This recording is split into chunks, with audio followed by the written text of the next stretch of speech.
Assalamualaikum guys, selamat datang ke SRTV. So inilah rumusan mengenai perlawanan di antara Sabah dan juga Kelantan Darul Naim yang berlaku pada semalam lah. So aku minta maaf video ini lambat dikeluarkan oleh kerana berhujung minggu ada aktiviti keluarga sikit dan of course kerja lah.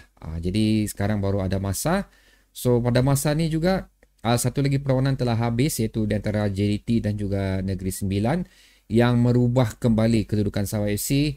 Pada mulanya sewaktu semalam tu berada di atas liga mengutip 4 mata. Okay, so at least merasa jugalah di atas kita.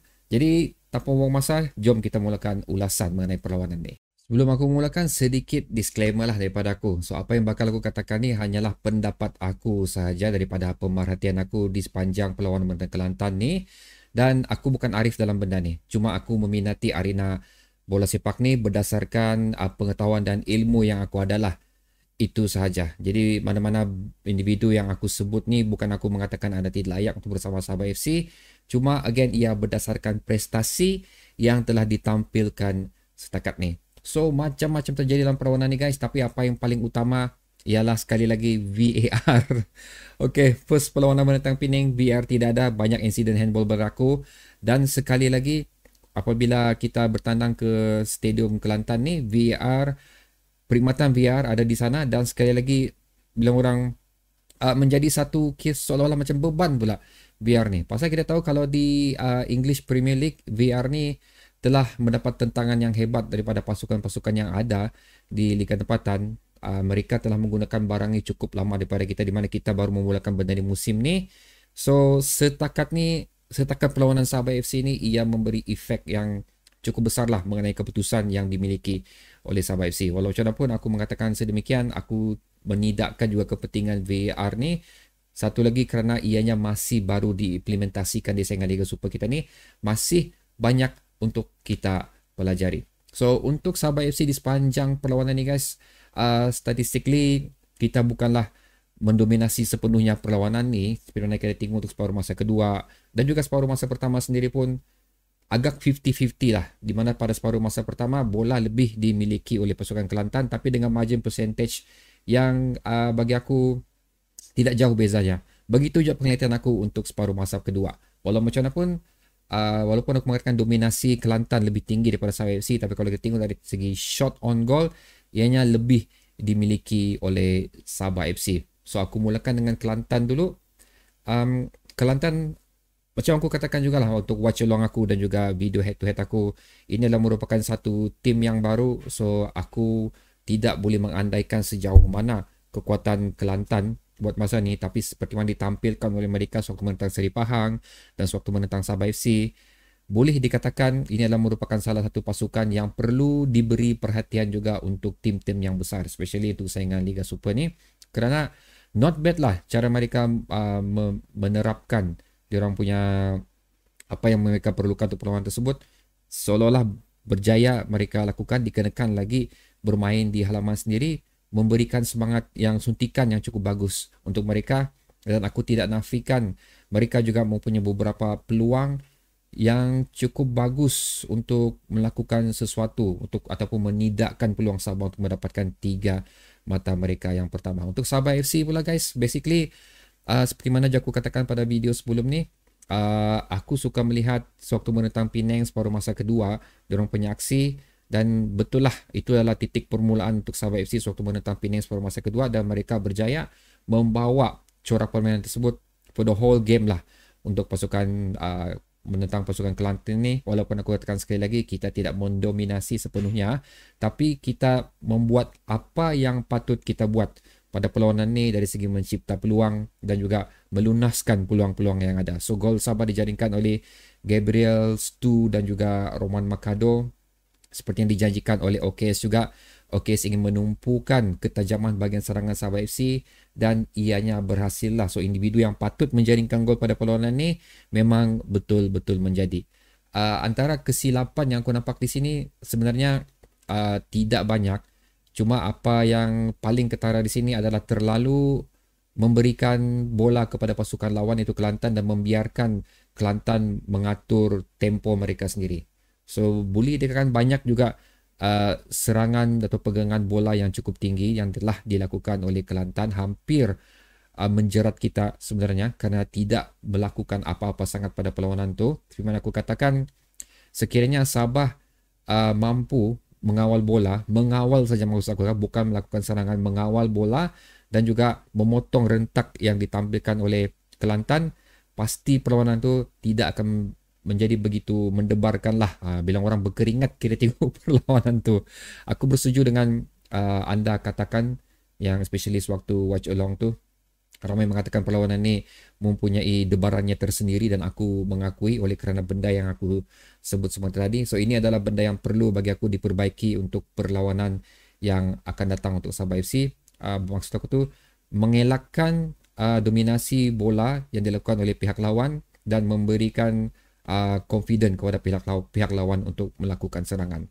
Aku nak pasti sama memang itulah tactical OKS untuk bertahan dan menyerap serangan daripada Kelantan dan seterusnya melakukan counter attack. Pasal kalau kita tengok perlawanan tu pun memang boleh katakan banyak long ball lah yang dilakukan oleh Sabah FC seperti mana sewaktu menentang pasukan Penang tempoh hari. So boleh katakan memang itulah apa yang OKS terapkan dalam perlawanan ni. Walaupun again ianya agak mendebarkan dan juga hampir merebahkan kita di Stadium Kelantan. Kita menang 3-2. Agak tipis juga kemenangan ni, sepatutnya 4-2. Cerita VR tu aku akan cuba sentuh sikit di sepanjang video ni. Tapi again, aku menghormatilah apa perancangan yang dilakukan oleh OKS sendiri. Cerita pasal VR pula guys, aku tidak ingin menyentuh mengenai gol yang dibatalkan oleh pengadil terhadap Jafri Chu. Pasal itu ada kontroversi sikit.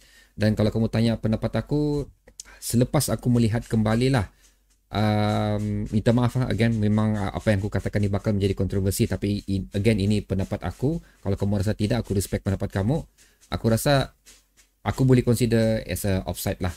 Cuma apa yang tidak adilnya di sini adalah Kelantan pun seolah-olah melakukan benda yang sama juga untuk gol kedua ke pertama mereka kalau aku dah silap. Dan selain daripada itu juga Sadil mengatakan yang ada handball telah dilakukan oleh pemain Kelantan tapi tidak dilayan oleh referee dan juga VR lah aku rasa, dan seperti mana berlaku sewaktu menentang pasukan Penang juga.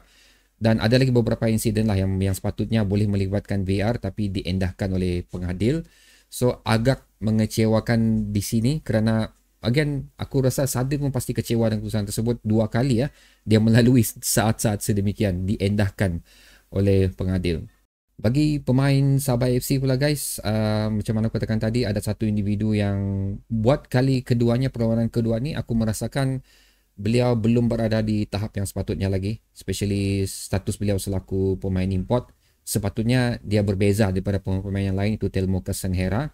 So aku rasa mungkin dia perlu direhatkan sudahlah, bukan mengatakan dia tidak layak untuk bersama skuad kesebelasan utama, tapi bagi aku ada satu lagi individu yang sepatutnya berada di padang tersebut, iaitu Sifu.